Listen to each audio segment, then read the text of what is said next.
अस्सलाम वालेकुम। सुप्रभात बच्चों। कक्षा 10 से पाठ दूसरा, डायरी का एक पन्ना।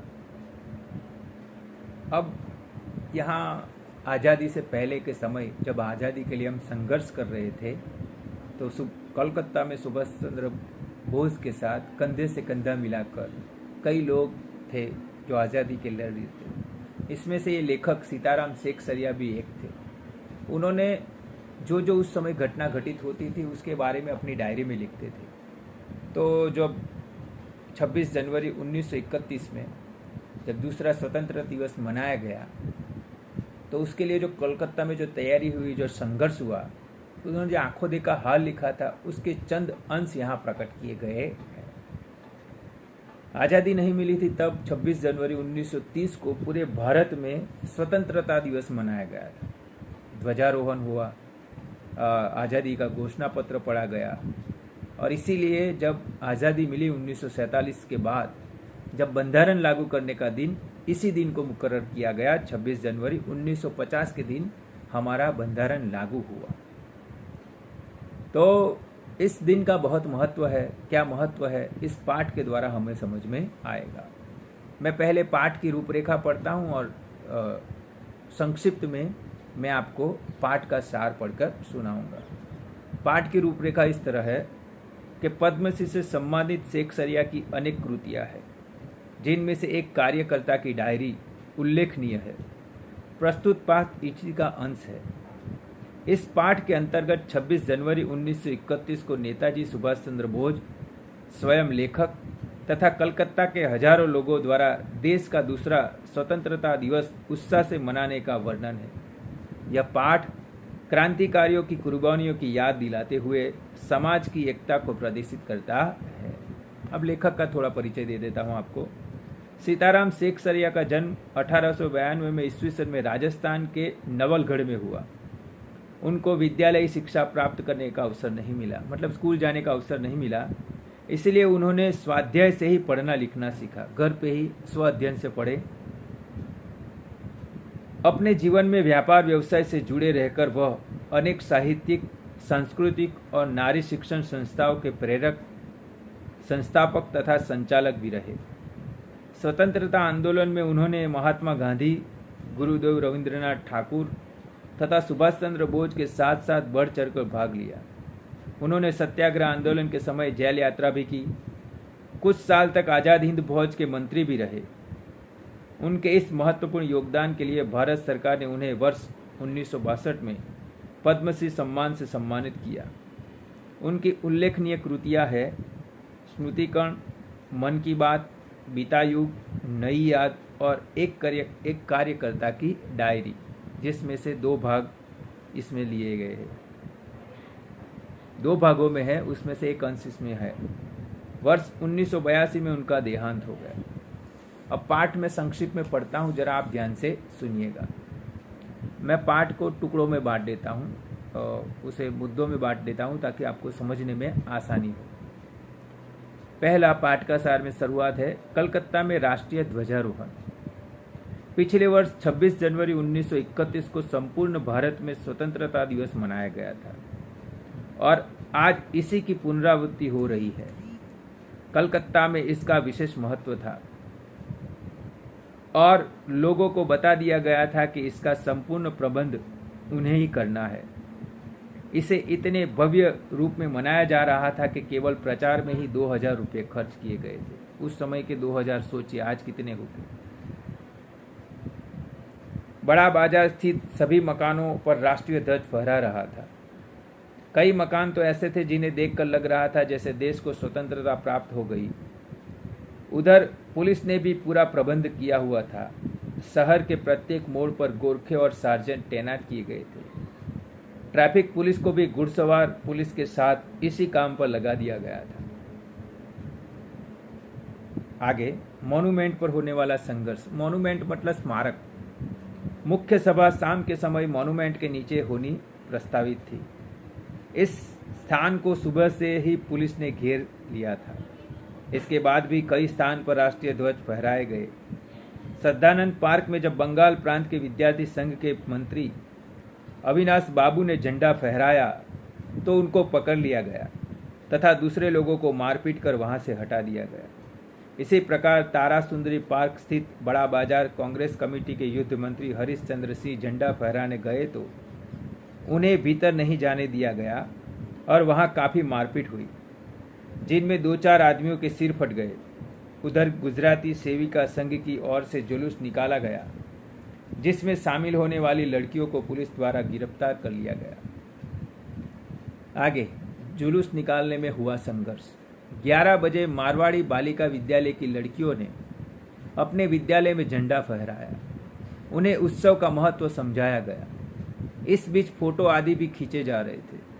दोपहर 2-3 बजे कई आदमियों को पकड़ लिया गया, जिसमें मुख्य रूप से पूर्णोदास और पुरुषोत्तम राय आदि उल्लेखनीय थे। पूर्णोदास पर सुभाष बाबू के जुलूस का भार था। स्त्री समाज जगह जगह से अपना जुलूस निकालने की कोशिश में लगा हुआ था। 1 बजे से ही मैदान में हजारों लोगों की भीड़ टोलियों में आने लगी। कानून भंग का काम शुरू होने के बाद से आज तक इस मैदान में ऐसी सभा नहीं हुई थी। पुलिस कमिश्नर का नोटिस निकल चुका था कि सभा नहीं की जा सकती, और लोग ऐसा करने वाले थे।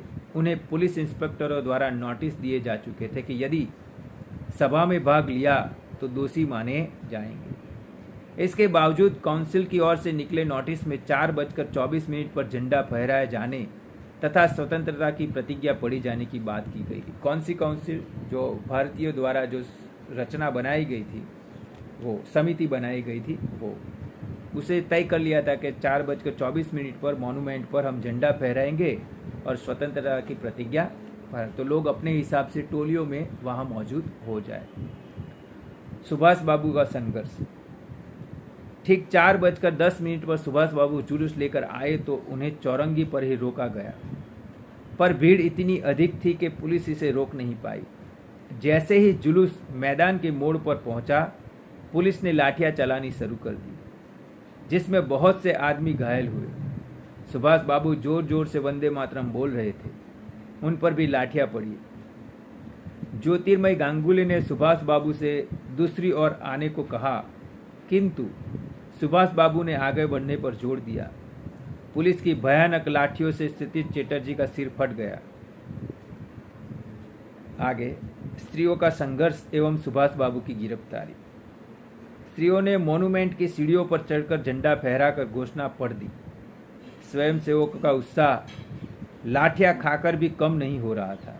इसी बीच सुभाष बाबू को पकड़कर लॉकअप में भेज दिया गया। स्त्रियों का जुलूस भी निकला और पुलिस का लाठीचार्ज भी हुआ, जिसमें अनेक लोग घायल हुए।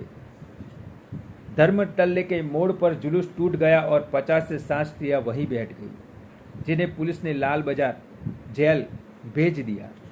इसके बाद विमल प्रतिभा के नेतृत्व में जुलूस आगे बढ़ा तो उन्हें भी लाल बाजार जेल में भेज दिया गया। ब्रुजलाल गोयंका का संघर्ष। ब्रुजलाल गोयंका वंदे मातरम बोलते हुए मॉन्यूमेंट की ओर भागे, किंतु पुलिस सावधान थी और उन्हें पकड़कर कुछ दूर ले जाकर छोड़ दिया। इसके बाद वह स्त्रियों के जुलूस में घुस गए और वहां से 200 लोगों का जुलूस लेकर लाल बाजार गए, जहां उसे फिर से गिरफ्तार कर लिया गया। यही मदालासा को भी पकड़ लिया गया और बाद में मालूम हुआ कि उनको जेल में पीटा गया है। आखिर में घायलों की क्या स्थिति रही, सामने होते होते क्या परिस्थिति रही। इस संघर्ष में कुल मिलाकर 105 महिलाएं पकड़ी गई थी, जिन्हें रात के 9 बजे छोड़ दिया गया। कलकत्ता में पहली बार इतनी बड़ी संख्या में महिलाओं की गिरफ्तारी हुई थी। कांग्रेस के कार्यालय में से फोन द्वारा सूचना मिली कि वहां अनेक घायल पहुंचे हैं। इस पर लेखक जानकी देवी के साथ वहां पहुंची। डॉक्टर दास गुप्ता घायलों की देखरेख करने के साथ साथ फोटो भी उतार रहे थे। वहां 103 घायल पहुंचे थे। इसी प्रकार अस्पताल में 160 पहुंचे थे। कुछ लोग अपने घर चले गए थे। पकड़े गए लोगों की संख्या का पता नहीं चला। लेखक के अनुसार यह संघर्ष अपने आप में अत्यंत महत्वपूर्ण है, जिसने कोलकाता के इस कलंक को धो दिया कि यहाँ स्वतंत्रता आंदोलन का काम नहीं हो पा रहा था। इससे यह आशा भी बंधी कि यहाँ भी स्वतंत्र आंदोलन का काम हो सकता है। इस कुछ शब्दार्थ है जो पढ़ूँ तो आपको समझ में आएगा। डायरी किसे कहते हैं? ताकि दैनिक अनुभवों को पुस्तिका में लिखना। पुनरावृत्ति, रिवीजन, फिर से दोहराना, नवीनता, नवीनता तो कि नयापन, गश्त तो कि पुलिस कर्मचारी का पहरे के लिए घूमना, लारिया एक विशेष प्रकार की खुली गाड़ियाँ जो सब्जी वाले रखते हैं वो, सार्जेंट सेना में एक पद, तैनात मतलब नियुक्त, मॉन्यूमेंट स्मारक, भोर मतलब सुबह, प्रांतीय मतलब प्रांत से संबंधित, सुबह से संबंधित, सॉरी यहाँ प्रांतीय मतलब प्रांत क्षेत्र से संबंधित, युद्ध मंत्री संघर्ष करने में सलाह देने वाले, झंडोत्सव झंडा फहराने का उत्सव, भार जिम्मेदारी या वजन, कानून भंग कानून को तोड़ना या कानून को न मानना, ओपन खुला, अमुक फला, धारा कानून, काउंसिल परिषद, सर्वसाधारण सामान्य जनता, चैलेंज चुनौती, चौरंगी कलकत्ता शहर का एक स्थान का नाम, वॉलंटियर स्वयंसेवक, लॉकअप जेल, संगीन गंभीर। मैं आशा करता हूँ कि पाठ को संक्षिप्त में पढ़ने से, शब्दार्थ सुनने से आपको पाठ की वस्तु विषय समझ में आई हो। याद रखना, जिन लोगों ने अपने इतिहास नहीं पढ़ा, जिन्होंने अपने इतिहास पे गर्व नहीं किया, वो देश कभी भी अल्प विकसित से, विकासशील से विकसित नहीं हो सकेंगे। क्योंकि हमने आज़ादी कैसे पाई, हम आज़ादी से पहले कौन सी प्रजा रही है, वो हमारे लिए जानना बहुत ज़रूरी है। आज़ादी मिली कितने संघर्ष के मिली, उसका सिर्फ -1 है ये, और देश में बहुत सालों के संघर्ष के बाद हमें आज़ादी मिली है, जिसे हम उस आज़ादी का लोकशाही में परिवर्तन हुआ और लोकशाही में वोट देने का अधिकार है। आज हम हमारे नेता कैसे चुनते हैं? हम धर्म के आधार पर, जातियों के आधार पर, प्रादेशिकता के आधार पर हम उन्हें चुनते हैं। परिणाम क्या होता है? आज हमारे आसपास जो हो रहा है, जो आप समझ सकते हो, जो सुन रहे हो, वो उसका एक उदाहरण है। इसलिए हमारे इतिहास पर गर्व करें और आने वाला समय ऐसा ना आए, इस पर कुछ प्रयत्न करें। आज के लिए बस इतना ही। धन्यवाद।